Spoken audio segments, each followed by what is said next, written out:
High বন্ধুরা, কেমন আছো তোমরা? আশা করছি ভালো আছো আর আমিও খুব ভালো আছি। আমরা তিনজনে ঘুরতে বেরিয়েছিলাম কলকাতাতে গিয়ে তার পরদিন।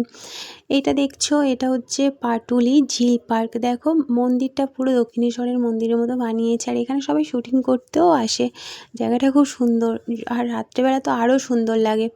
আর এর একটু পাশেই আছে নৌকা বাজার। এখানে আগে বাজার বসতো আর সব দেখো নৌকা সব সাজানো আছে। আর এখন ভেঙে গেছে, এখন আর বাজার বসে না। আর ওরা নিয়েছিল চা, তারপরে ওখান থেকে চলে গেলাম ফুচকা খেতে। অনেক দিন কলকাতার ফুচকা খাওয়া হয়নি আর আমি খুব ফুচকা খেতে ভালোবাসি। তারপরে তিনজনে ফুচকা খাচ্ছিলাম, মজা করছিলাম, কথা বলছিলাম। তারপরে ওখান থেকে গেলাম বিরিয়ানি কিনতে। ভাই বলল আজকে রাতে বিরিয়ানি খাওয়া হবে, তো বিরিয়ানি বাড়ি নিয়ে চলে এসেছিলাম। 2 প্লেট নিয়েছিলাম, ভাইয়ের বউ খেতে চাচ্ছিল না, তাও একটু খাইয়ে দিচ্ছিলাম জোর করে। তারপরে আমি আর ভাই বিরিয়ানিগুলো খেয়ে নিলাম। নিয়ে রাতের বেলা একটু গান করছিলাম দুজনে মিলে, ভাই আর আমি। তারপরে ঘুমিয়ে পড়ব। টাটা।